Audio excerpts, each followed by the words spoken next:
The Replacements, Episode 4, Excalibur and the Stories, Part 2. Part 1, Edison's real story begins. Not last time on Replacements, the team got locked in a literal crate with Excalibur, because nothing says team bonding like an ancient sword that amplifies your destiny or shreds your self-control. Reaction told the truth, about how she went from solution to something less perfect, not the fix, just the fallout. She's not the daughter of legends anymore. She's the aftermath. Then Monroe took a turn. She told them about the Super's fight ring, about the guy who sold her out, and what she did when the cage door opened. Let's just say, some of them made it to the hospital. Some didn't. Now it's Edison's turn. And whether he likes it or not, he's got an audience. So you do a long episode and now you're going to do a short one? Feels like you messed something up there. A beat. Okay, fine. But first, do the thing. Like subscribe, ring the bell, unless you want Excalibur to think you're the villain. Your call. The crate is silent now.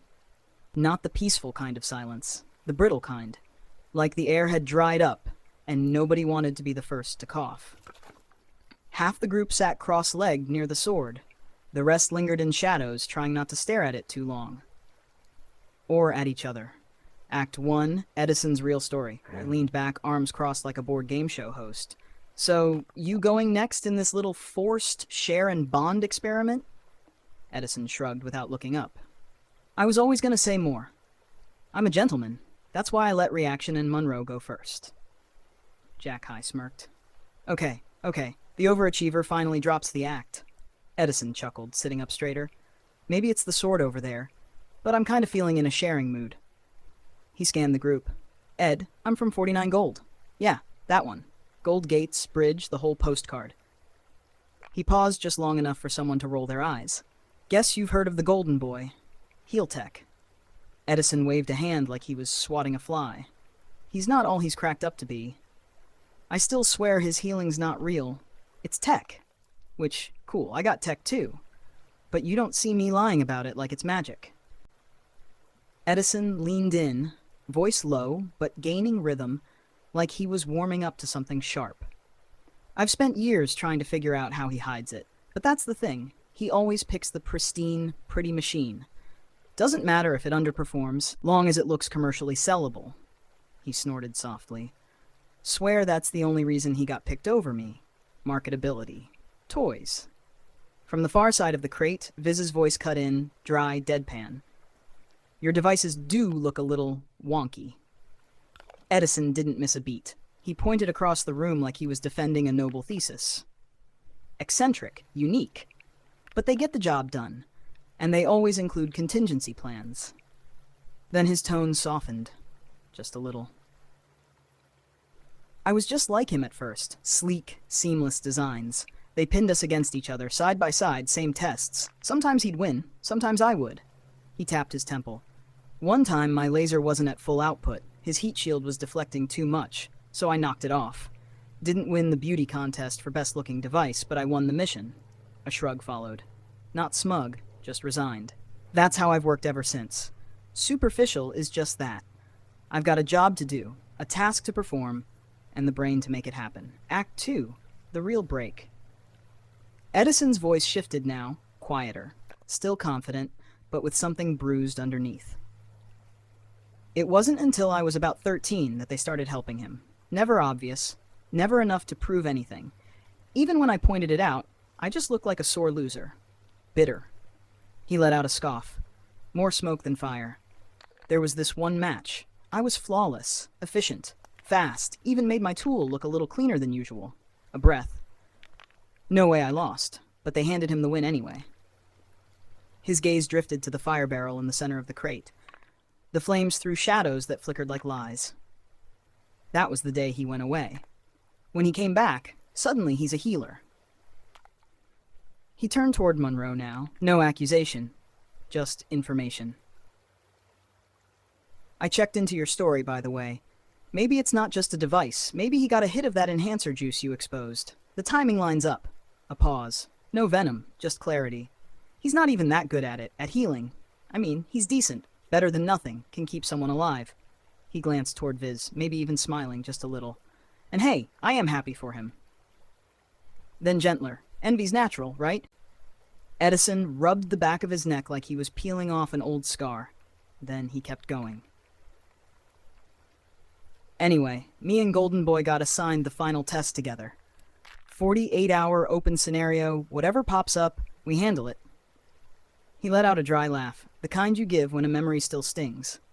Turns out to be a class bank job. One guy with powers could phase through any wall, dressed like some off-brand mascot screaming, "Let's go!" like he was hopped up on electrolytes. He raised a hand like he was giving a debrief. I took the hostages. He was supposed to handle the powered guy. But Edison's voice shifted. Darker now. Took me maybe 20 minutes to get everyone safe. Another 20 to track down Golden Boy.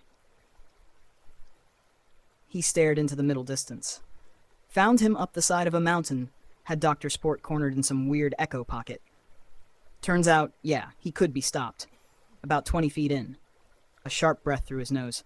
Golden Boy was standing there, smug as ever, with his shiny containment field gun. By the time he realized it wasn't going to work, it was too late. Narrator. Edison's jaw tightened. His knuckles flexed like he wanted to crack something. Edison.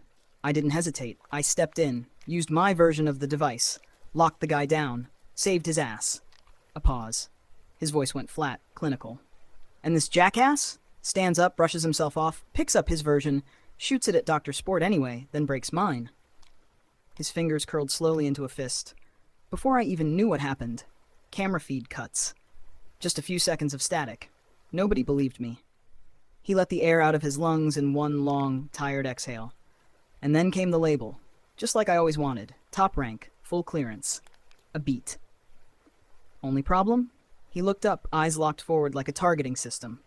They called me a sidekick. Silence. Then, I'm nobody's sidekick. The room stayed still. The only sound was the fire crackling and someone shifting their weight in the dark. Reaction spoke first. Arms folded, tone neutral. Sounds like you're still mad. Edison didn't answer. Monroe, softer than before, added, That's why you don't compete for credit. You just do the job. A few minutes passed. No one said anything. No one needed to. The crate felt heavier, not from the sword, from the weight of all their stories. Viz muttered first, voice low and barely cutting through the quiet.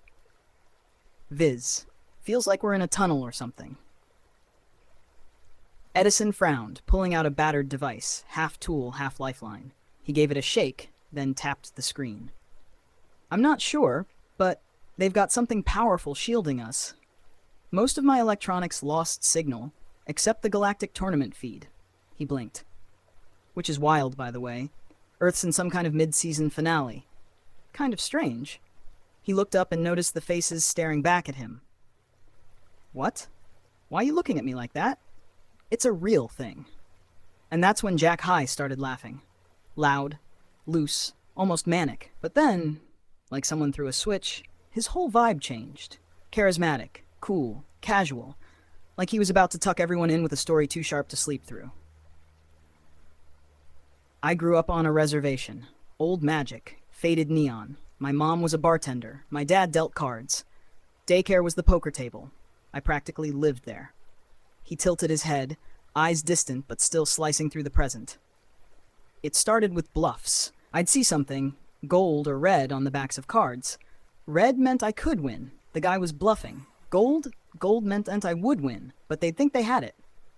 He smirked, slow and certain. So I started looking for it. Learned probability young. Always knew which move might work. And by might, I mean basically always. He tapped the side of his temple. But not which one I should make. His voice dropped, an octave lower, smoother than whiskey in a storm. And yeah, that enhancer stuff, it's real. I was deep in casino life. I could find anything you wanted the minute it hit the street. Held off for a long time. Didn't want it. A beat. I wish I never took it. Another beat. Longer this time. No, I wish I took it sooner. Maybe then I could have followed the red path before anyone had a chance to stop me. He laughed again. But this time it wasn't manic. It was low.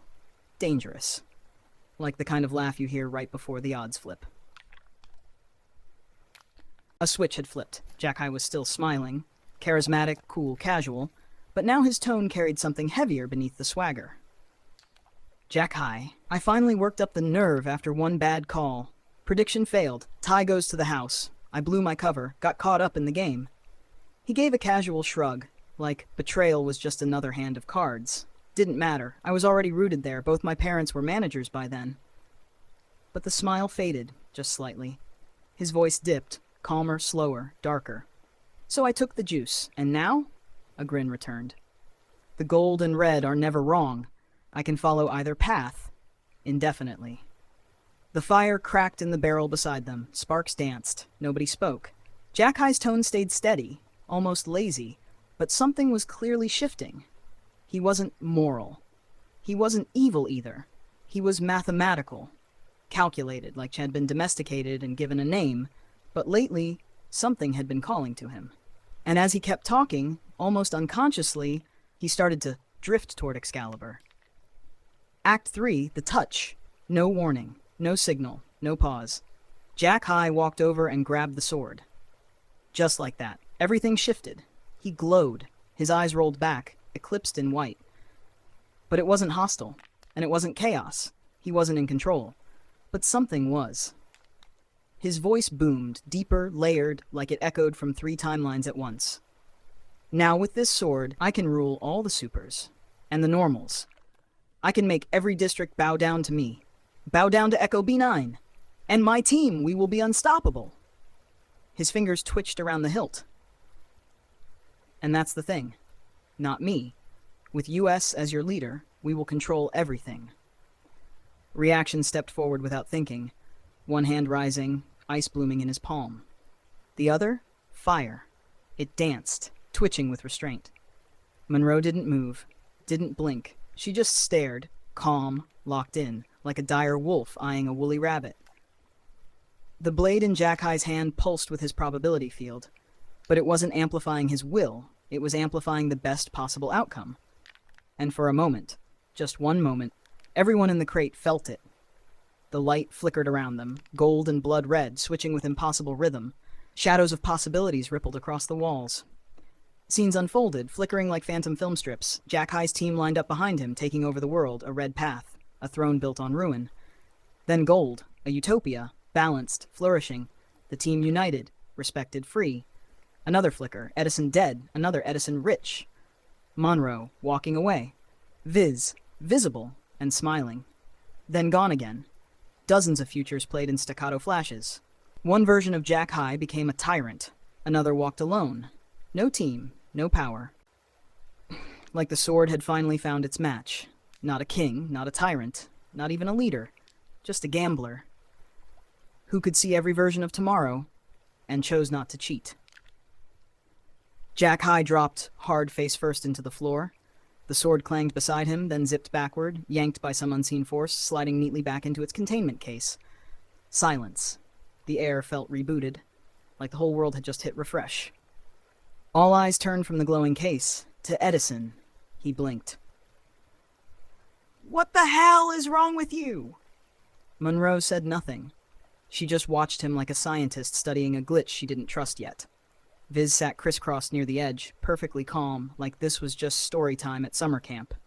Someone leaned over Jack-High, checked his pulse. Still breathing. Still Jack. Maybe I should have used a lower setting. A beat, he stretched. That was a weird feeling, right, Viz? Silence. Viz? A voice floated up from the shadows. Soft, dreamy, somewhere between child and whisper. I didn't miss anything. Stories always make me fall asleep. Everyone turned. Viz stepped forward, stretching like they'd just napped through a war. My story's basically the same. I'm Viz. Invisible. They blinked. There's an invisible world, you know, but almost no one lives there. A beat. Until I met Viz, she said I had to come, said it was time to take her place. Reaction's hands flickered with ice and flame, still on edge. Yeah? Then how come you sound like her sometimes? Why does your voice change? I'm not sure. A shrug. My voice box and eardrums are invisible. As if somehow that explained everything. Viz started humming, something tuneless and slow. Edison knelt beside the broken containment pod, casually flipping a scorched component like it was a coin. Monroe blinked, just once, and sighed. I hope this is over soon. A soft beep chirped outside the crate. Brakes hissed. The world slowed. Edison, grinning at the ceiling. Let me guess, you thought this was the mid-season finale. He pointed upward, like a camera was watching from the rafters. But you barely scraped together episode 4. A slow head shake. And now you're stuck. Gotta invent episode 5 on the fly. He looked around the crate. Can't expect help from the audience. What are you gonna do? Ask us. He glanced at Viz. Actually, Viz probably has a script or two tucked away. Viz didn't answer, just kept humming. Same note, over and over. Somewhere off-screen, a game show buzzer echoed in spirit. Reaction, so what now? We all get eliminated? Let me guess, reality TV arc? Oh, I love competitions. And then as the hatch creaked open and light spilled in, they saw it. The next test. Waiting. Unforgiving. Alive. Edison, muttering himself. Jack High was the red. His power, that was the gold route. He smirked. Too bad he walked into both.